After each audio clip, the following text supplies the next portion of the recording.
Welcome to the Dr. Donna podcast, here on the Experience of the Soul podcast channel. Innovative, evidence-based recovery that helps to identify intergenerational trauma, allowing for freedom and embracement of the healing process. Today, episode 124, Home is Within You, with special guest, Nadia Davis, part 3. And now your host, Dr. Donna Bevan-Lee.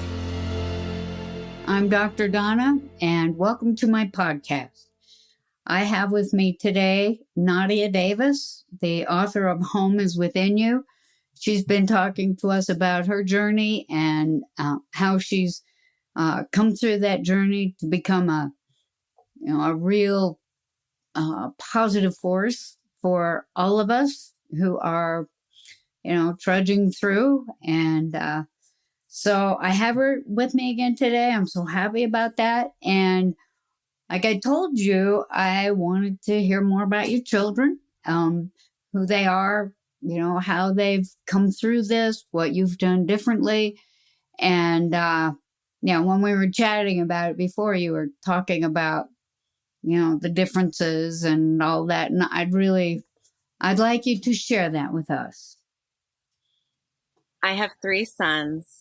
And I love being a mother of sons. When I began writing the book to get to a place where I was sharing from my heart, I began with Dear Son. And every chapter of the book begins with Dear Son and then the chapter title. And I was thinking of my oldest son in the beginning. And Diego is 19 years old, and he's studying astrophysics at Cal Poly San Luis Obispo. And he came into my life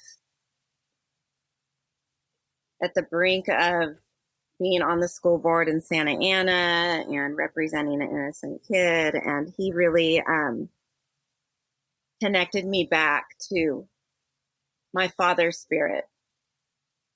When I found out that I was pregnant, I knew that this child was meant to be.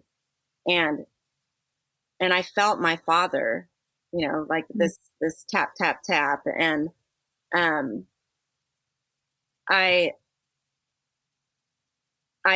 know that it's like that light, that warmth, that love, that it was from that place that I really wrote the book. It's like, I'm going to be a mother and it's this child. And I knew my father was with this child. And so Diego went through quite a bit.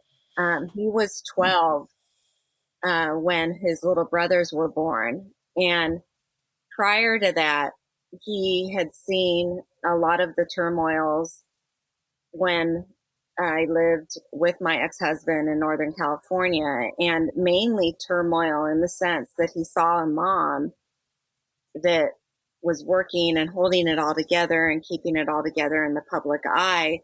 Yet he would see me occasionally cry. And it was the same thing that I saw as a child with my father. And so Diego has shared with me that the hardest part of having a mom that has a substance use disorder is really that he knew that there was a pain in me, and that his heart, he's such a good person, that his heart would hurt in those moments. And he felt powerless. He didn't know what he could do to help me. And I was never a daily drinker. I drank when there were triggers, and so it was drastic. It was more like I would go and I would just really, really cry. There wasn't a subtleness to it. It was, or he witnessed times where I would let out in words the resentment towards Bill for the substance exposure early on, or the lifestyle that I felt thrust into, even though I had made a choice. And so I would say that there were a good handful of traumatic experiences that he witnessed. And then later, he had to witness his little brother's struggle when I was taken away, and then when I had to go get help and treatment. And so he was parentified. Mm-hmm. And so today, after years of recovery and trauma and addiction recovery, and having watched his mom on this journey, in that journey, I think the most important thing is when I had a relapse after having 13, 14 years of drug sobriety, I had an alcohol relapse or 2 or 3 in the middle of the work. When I came right back up to him, this is before writing the book, the next day, they were shorter relapses, and it was, I know what happened. I am sorry. And I own it. Now, what do you need from me? That began a journey of, don't make this about you. I'm talking about my oldest son. Right.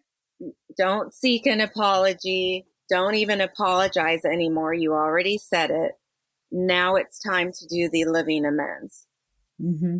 And so I can continue from there, but I remember writing a 3-page amends letter to him, and my sponsor ripping it up and saying, again, all he needs to know is that he can study today, that he can go and be with his friends today. And so that was the initial approach really with Diego, is I love you, hold your head up and shine. I'm working hard, and let me know how I can support you.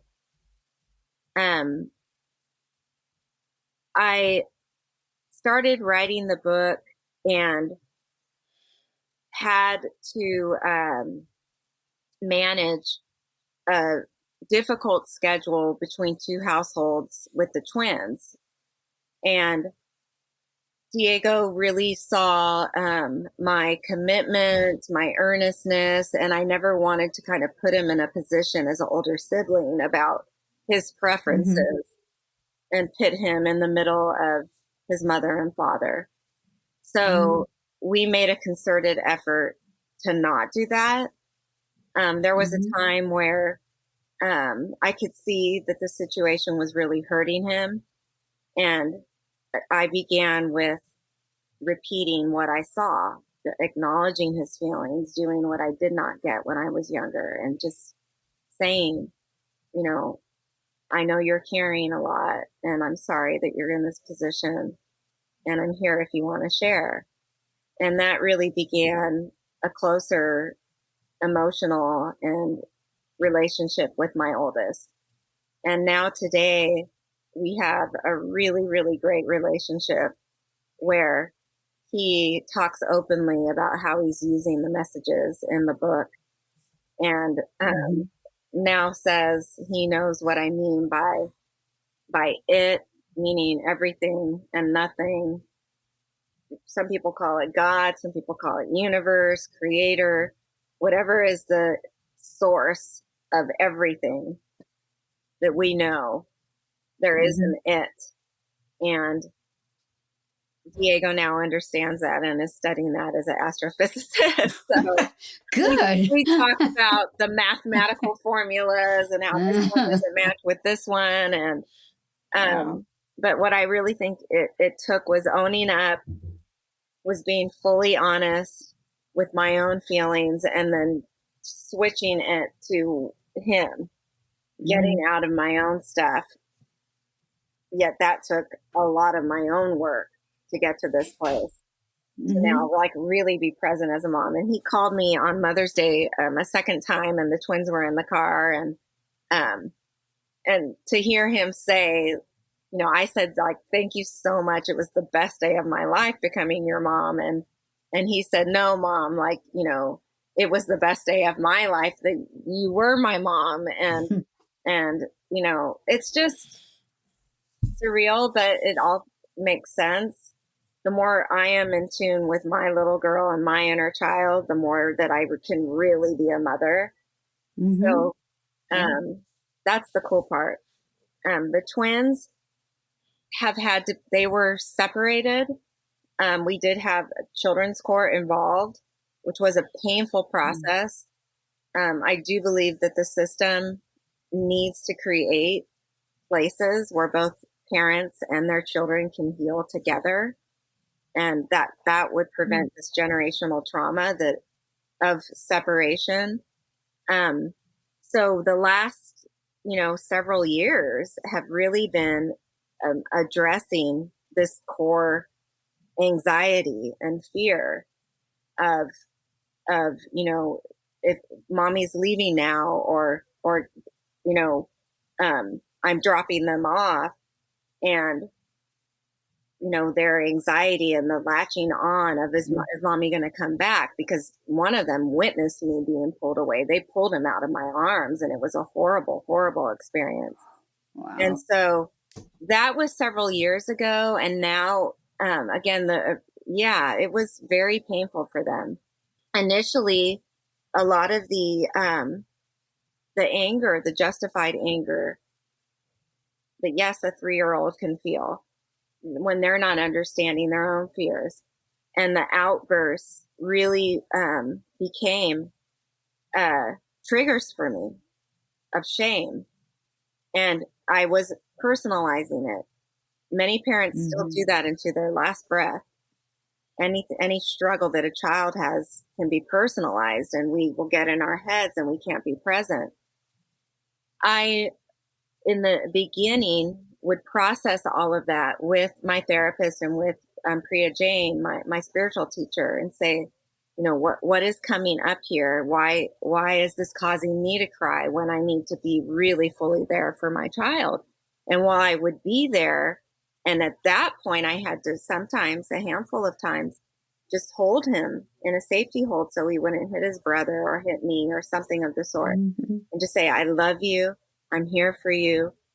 You're safe. But my eyes would fill up. So walking through, helping him calm his body, I then had to really dive into my own wounds. And it was in that process where I learned I didn't want him to hurt like I did. Sure. And that I had to lift more layers of this shame that was coming in and preventing that. And so when that was therapy and step work, but with the spiritual work, I dove into why was there even a desire to have more children? They were not made the traditional way. My children were made out of this longing to give of my heart and give love and give our oldest a younger sibling. And they were made in a lab, separated. And so we tapped into that core part of my heart and that core innocence and that place of love. And by tapping into that, I was then able to recognize how the shame and my own fears for how my child had been affected by my disease and my unaddressed trauma. I was able to tap into this space of love and this home inside and not let any of that separate me from staying in that place where he was created from. And so from there on out, the work with my child has always been focused on, if there is an acting out, which hasn't happened a whole lot, if there are words or bad words or other little things, I'll remind him to breathe, to calm his body. Sometimes it works, sometimes it doesn't. I'll encourage them to change the words they're using instead of stupid. And I'll kind of model it. I'll kind of guide them through. Now they guide each other through. Today, just on Saturday, where we are at today is super cool. Can I share a story? Please, yes. So finding kind of calm and safety in their bodies and knowing that they don't throw things, they don't, hit each other so much, walking through that initial trauma effect on a child, to my responses to them, to getting out of my own shame and being present. Today, the cool stuff is I can recognize when they are in their own shame or shaming of each other.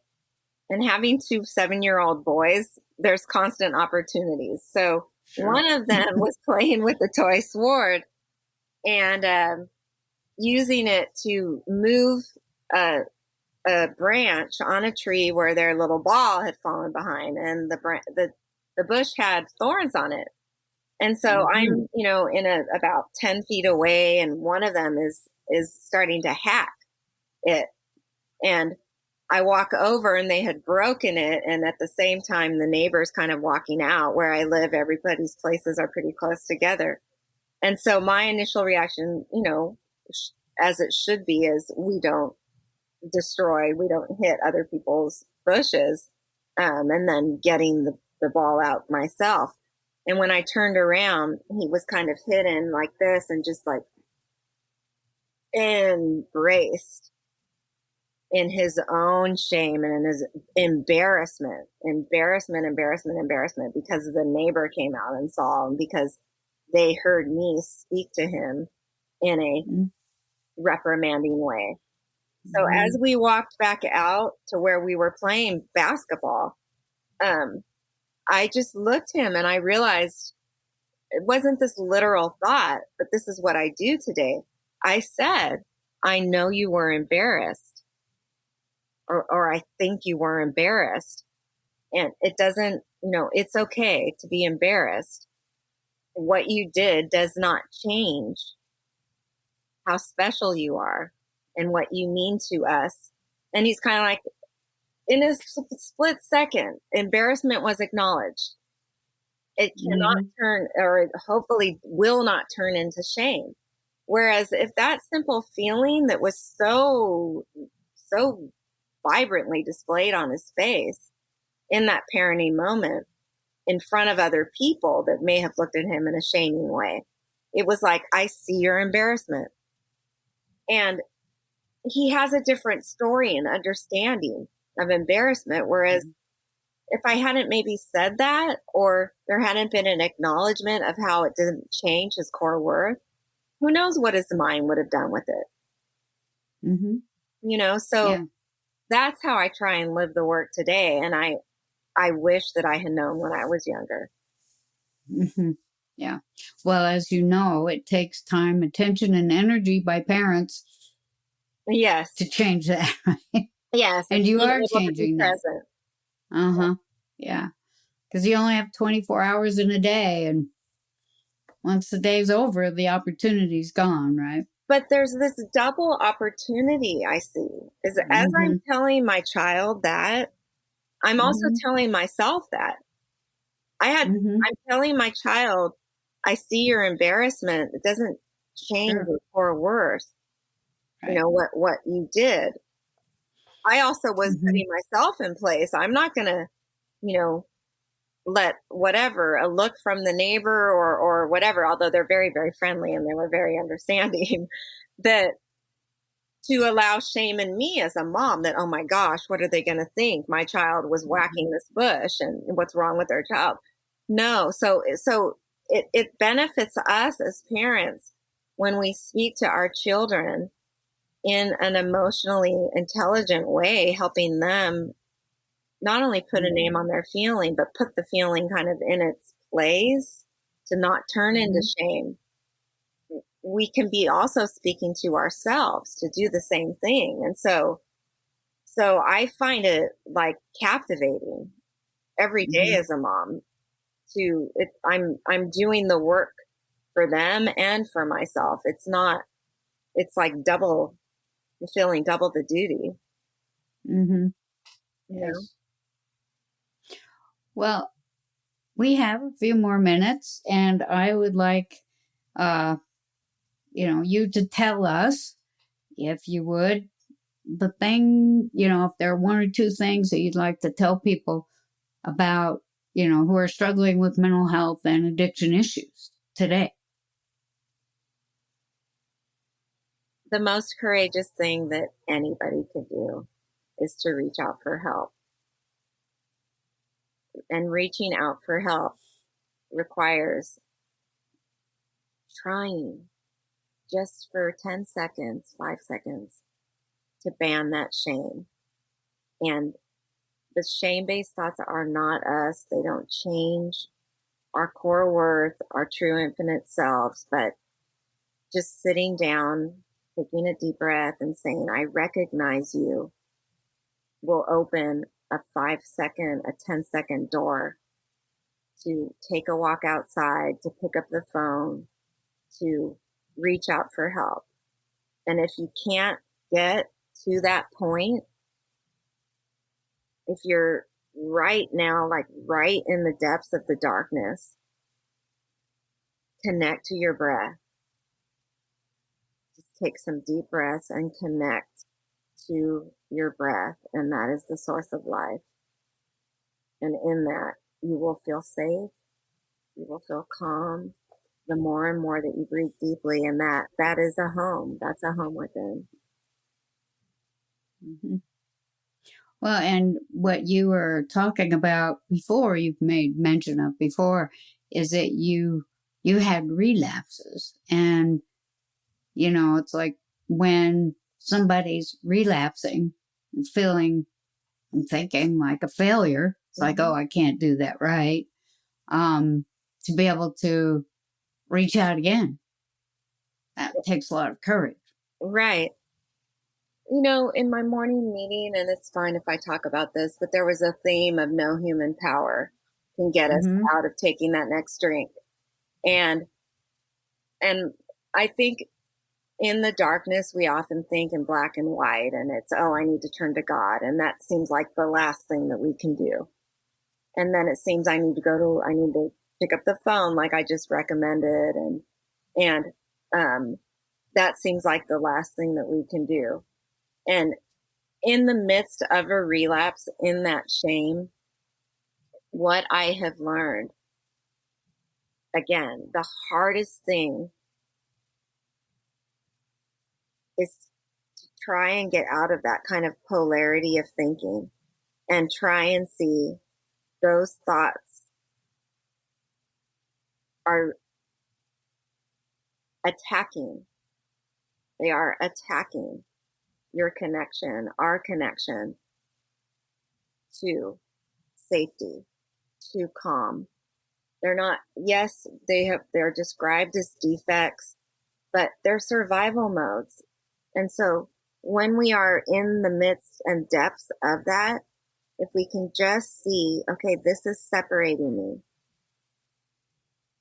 from safety, from calm, from love, start there.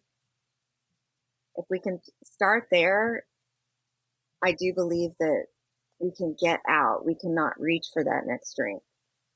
But from the state of desperation, it's the breath. Mm-hmm. The breath is really, truly the first place to start. Mm-hmm. And it'll lead you to a safer place in your head. And so even in the depths of despair, if you're still breathing, focus on that. On the sound of the breath, and ask for answers from your breath, and the mind will slow down. The deeper the breathing gets, your mind will slow down. And that can save someone's life. I know it saved mine. I know it saved mine. And just breathing versus running to stand still in the thought. Just breathing can quiet the mind down and get, okay, another minute will pass. A few more minutes will pass. And you'll get out of that, brutal messaging of the head, of you're nothing. This is the last breath I'm going to take. No, just breathe and breathe and breathe deeply and continue the breathing, and you will get more and more and more out of that desperate moment. Yes, that is a fact. It's not even a belief. Yes. If you're breathing and you can focus on that, it will pass, whatever it is, right? It will While pass. you're focusing on your breathing, it does. And the beauty of it is from the most desperate moment of using your breath to get you out of that darkness, it can and will turn into this subtle high, clearly on the opposite end. I know it to be true. Yes. But in that darkness, we often don't. That is truly the place to start, is the breath. Well, I agree with you and I appreciate you. I'm so glad that you were willing to come on my program and talk about your journey, being so open with us about some of the issues that you've faced and dealt with and continue to deal with. And I hope that everyone will buy your book, Home is Within You. It's very good. And it goes more into depth about all of these issues that you've talked about. So I appreciate you very much. Thank you for coming on. Thank you for listening to the Dr. Donna podcast here on the Experience of the Soul podcast channel. This channel is made possible because of listeners just like you. If you would like to support the channel with your tax-deductible contribution on an ongoing basis or through a one-time gift, head over to experienceofthesoul.com/support. The Dr. Donna podcast is copyright 2023 Dr. Donna Bevan-Lee, all rights reserved. Our theme music is composed by Dave Croft and used with permission. The Experience of the Soul podcast channel is a production of 818 Studios.